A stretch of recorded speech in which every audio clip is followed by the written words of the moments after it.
अच्छा सर, आज का अगला सवाल ये है कि रजिस्ट्री करवाने पर कम से कम खर्चा कैसे आ सकता है? जब भी आप रजिस्ट्री करवाते हैं, किसी ज़मीन ख़रीद रहे हैं तो टैक्सेस आपको सारे पे करने पड़ते हैं, लेकिन यहाँ पे थोड़ी सी सहूलत आपको कुछ सूरतों में मिल जाती है।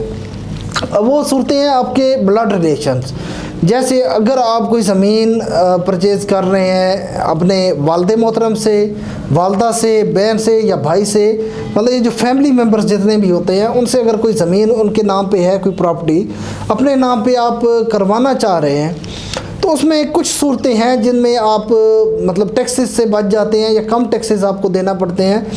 उसमें सबसे जो पहला और मौसर तरीका है वो फ़र्द बराए दस्तबरदारी आप हासिल करें।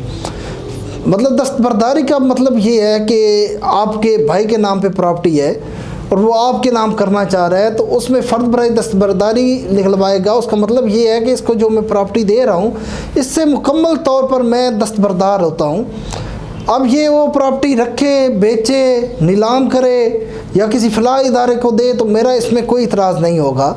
तो फ़र्द बराए दस्तबरदारी आपने लेके फिर उसके बाद प्रोसेस सारा वो ही रजिस्ट्री वाला होना है। जिस तरह एक नॉर्मल रजिस्ट्री का प्रोसेस होता है उसी तरह आपने तहसीलदार के सामने बयान अपने रिकॉर्ड करवाने हैं, बयान रिकॉर्ड करवाने के बाद उसी तरह गवाहान पेश करने हैं और सारे मामलात जैसे एक नॉर्मल रजिस्ट्री के होते हैं वो सारे होंगे। लेकिन यहाँ पे जो एक्स्ट्रा टैक्सेस हैं उन टैक्सेस से आप बच जाएंगे। अगर तो वो प्रॉपर्टी आपकी अर्बन है, शहरी प्रॉपर्टी है, शहर के अंदर है, तो फिर आपको सिर्फ 2% उसका एक टैक्स अदा करना पड़ेगा।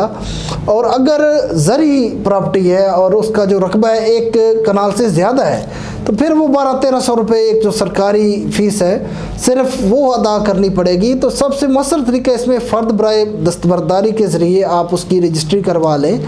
उसके बाद फिर एक हिब्बा का भी प्रोसीजर है, लेकिन हिब्बा अगर किसी को कोई शख्स करना चाहता है तो 1/3 पार्ट कर सकता है, उससे ज़्यादा हिब्बा नहीं कर सकता। फिर एक तमलीक का भी प्रोसीजर आता है, लेकिन सबसे मौसर जो है वो फ़र्द बराए दस्तबरदारी ही है। दस्तबरदारी के थ्रू रजिस्ट्री कराएं, उसमें आप जो एक्स्ट्रा टैक्सेस होते हैं या ख़र्चे होते हैं बिल्कुल आपके बच जाते हैं।